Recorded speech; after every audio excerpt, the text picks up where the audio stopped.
समय पहले की बात है। माधवपुर नामक गांव में एक गरीब किसान अपनी बूढ़ी अम्मा के साथ रहा करता था। उसके पास एक छोटी सी जमीन थी जो कि बंजर हो चुकी थी। फिर भी वह दिन रात उस पर मेहनत करता था। मोहन बहुत ही मेहनती और ईमानदार था। वह एक आत्मविश्वास से भरा हुआ व्यक्ति था जिसे न हालातों से डर लगता था न ही लोगों की बातों से। हर दिन सूरज उगने से पहले ही वह उसी आत्मविश्वास के साथ उठता और अपने खेत की ओर बढ़ता जहां सिर्फ बंजर जमीन थी, लेकिन उसके सपनों की हरियाली छिपी हुई थी।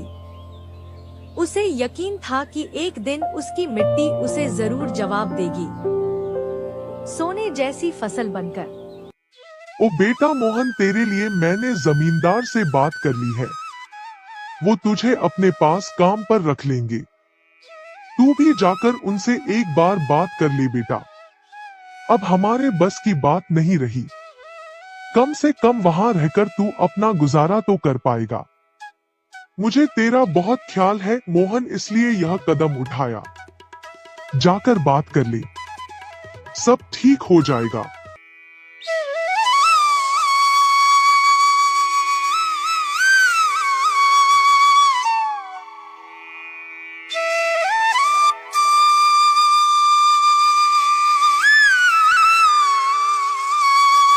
अम्मा, तुमने क्यों बात की वहाँ? मैं नहीं जाऊंगा। हमारा खुद का खेत है तो मैं दूसरों के पास क्यों काम करने जाऊं? मैं गरीब सही मगर खुददार हूँ। मैं अपनी मिट्टी में पला हूँ, उसी में पसीना बहाऊंगा। चाहे जितनी भी मुश्किल हो अम्मा, मैं अपनी ही जमीन पर मेहनत करूंगा। किसी और की नौकरी नहीं करूंगा। अरे मोहन, उस बंजर जमीन में क्या उगाएगा तू? वो जमीन अब बिल्कुल बेकार हो गई है बेटा।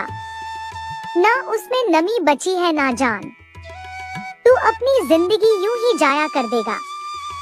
उस जमीन को संवारते संवारते मैं जानती हूँ तेरा हौसला बड़ा है, पर बेटा हौसले से पेट नहीं भरता। तू मेरी बात मान ले। वो जमींदार कम से कम तुझे रोज की रोटी तो देगा। अपनी जिद छोड़ दे बेटा। तू थक जाएगा पर वो जमीन कुछ नहीं देगी तुझे। अरे अम्मा, तुम बेकार में ही इतनी परेशान हो रही हो। देखना, एक दिन मैं उसी जमीन से सोना निकालूंगा।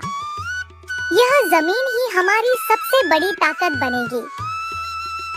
मोहन खेत में काम कर ही रहा था कि तभी वहां पर